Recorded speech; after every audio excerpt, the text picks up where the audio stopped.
আসসালামু আলাইকুম রহমতুল্লাহ। সুপ্রিয় দাখিল পরীক্ষার্থী 2025 সাল যারা দাখিল পরীক্ষা দিচ্ছ, তোমাদের আকাইদ ও ফিকহ আজকে অনুষ্ঠিত হলো, আর এমসিকিউ সমাধান আমরা এই ভিডিওর মাধ্যমে দিয়ে দিব। তো আশা করি তোমাদের পরীক্ষাটা খুব সহজ হয়েছে, প্রত্যেকেরই কিন্তু এগুলো পারার কথা। তো এখানে দেখো কার কয়টা হয়েছে অবশ্যই কিন্তু আমাদেরকে কমেন্ট বক্সে জানিয়ে দিবে। আর পরবর্তী সাবজেক্টের সাজেশন অতি দ্রুত আমাদের চ্যানেলে চলে আসবে, অতএব আমাদের পাশেই থাকলে সব কিছু কিন্তু তোমরা সহজেই পেয়ে যাবে।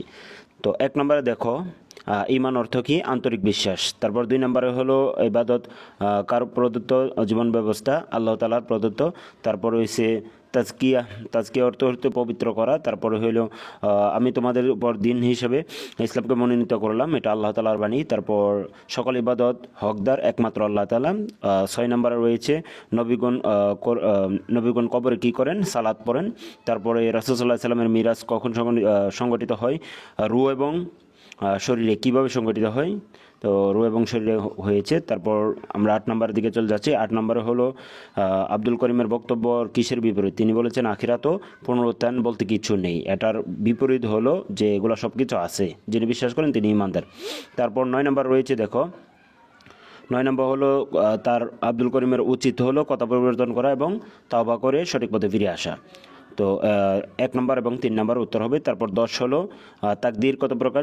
তাকদীর এর প্রকার, তাকদীর 5 প্রকার। তারপরে 6 দেখো 11 নম্বর হয়েছে সোহবত, সৎসঙ্গ কি করে নিজের মধ্যে প্রভাব ফেলে। তারপর 12 নম্বর হলো দেখো আল বাস ইবাদাল মাউত, অর্থাৎ বাসু অর্থাৎ পুনরুত্থান। আর 13 নম্বর উত্তর হবে ইমাম শাফি রহমতুল্লাহ জন্মগ্রহণ করেন 150 হিজরিতে। তারপর 14 নম্বর দিকে আমরা চলে যাচ্ছি। কদুরি গ্রন্থের লেখকের নাম আবুল হুসাইন আহমদ, ক। তারপরে 15 নম্বর উত্তর হবে তাহারাত অর্থ তাহারত পবিত্র। তারপর দেখো 16 নম্বর হলো এই ঈদের নামাজের খুতবা কখন প্রদান করা হয়? খুতবা কিন্তু প্রদান করা হয় নামাজের পরে, এটা উত্তর হবে খ। তারপরে 17 উত্তর হবে দেখো এটা ঋতুস্রাব কতদিন? এটা হলো 3 দিনের কম, সেটাকে বোঝানো হয়েছে 1 নম্বর। তারপরে দেখো 18 নম্বর নিচের কোনটি অজুর ফরজ? মুখমণ্ডল ধৌত করা, 4 ফরজের 1 ফরজ। তারপরে দেখো 19 নম্বরের উত্তর হবে নামাজের রুকন কয়টি? 6টি।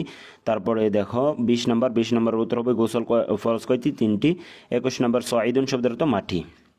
তারপরে দেখতে পাচ্ছ 22 উত্তর হবে কোরআন মোট কয়টি সিজদা রয়েছে? 14টি সিজদা। মহিলাদের কাফনের কাপড় 5টি, গ নম্বর উত্তর।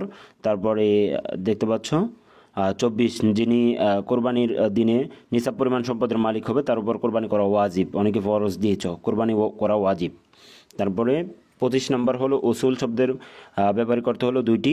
তারপরে 26 নম্বর উত্তর হলো উসুলের ফিকের প্রতিষ্ঠাতা ইমাম শাফি রহমতুল্লাহ আলাইহি। তারপরে 27 নম্বর উত্তর হলো আম হলো ব্যাপক আর খাস হলো নির্ধারিত। তারপরে এটার উত্তর হবে ব্যাপক। তারপরে 28 নম্বর উত্তর হবে মুতলাক, এর অর্থ হলো শর্তহীন। তারপরে 29 উত্তর হবে 3 প্রকার। হাকিকত কত প্রকার? 3 প্রকার। তারপর আমরা চলে যাচ্ছি 30 নম্বরের দিকে। দেখো 30 নম্বরের উত্তর হবে 3 কেজি 50 গ্রাম, 3 কেজি 50 গ্রাম, 3.5 কেজি। তারপরে 31 উত্তর হলো নাহি অর্থ নিষেধ। তারপরে 32 উত্তর হলো কত শব্দের 3 প্রকার, কত প্রকার? 3 প্রকার। তারপরে দেখো 33 নম্বর উত্তর হলো আল্লাহ তাআলার বাণী, এটি ওয়াইন্নাকা লা আলা খুলুকিন আযীম, এটা হলো আল্লাহ তাআলার বাণী। তারপরে 34 উত্তর হবে আর রিয়াসাত অর্থ তো কোনো মানুষের নেতা। তারপরে 35 হলো কাবিরা গুনাহ হলো কোনটা? যেহেতু তওবা ছাড়া মাফ হয় না, প্রথমটা উত্তর হবে। তারপরে দেখো কানা খুলুকুল কোরআন, এটার রাসূল সাল্লাল্লাহু আলাইহি সাল্লামের একটা হাদিস রয়েছে, তো হাদিসের উক্তিটা কানা খুলুকুল কোরআন, রাসূল সাল্লাল্লাহু আলাইহি সাল্লামের চরিত্র, এটা উত্তর হবে। তারপর 37 উত্তর হবে 2 ভাগে বিভক্ত। তারপরে 38 নম্বর উত্তর হবে হত্যা। ফিতনা কিসের থেকেও কঠিন? হত্যার চেয়েও কঠিন। তারপরে 39 উত্তর হবে জেনার মাধ্যমে এইডস রোগ বেশি ছড়াই হলো জেনার মাধ্যমে। তারপর 40 নম্বর উত্তর হবে রোগীর সেবা করা। তো এই ছিল 40টি এমসিকিউ। তোমাদের কয়টি এমসিকিউ হয়েছে অবশ্যই আমাদেরকে জানিয়ে দিবে। আর আমরা যেই সাজেশন দিয়েছিলাম সেই সাজেশন থেকে কতটুকু কমন আসছে অবশ্যই তোমরা কিন্তু জানিয়ে যাবে ইনশাআল্লাহ। তো দেখা হচ্ছে পরবর্তী কোনো ভিডিওতে। সে পর্যন্ত ভালো থাকো, সুস্থ থাকো, আল্লাহ হাফিজ।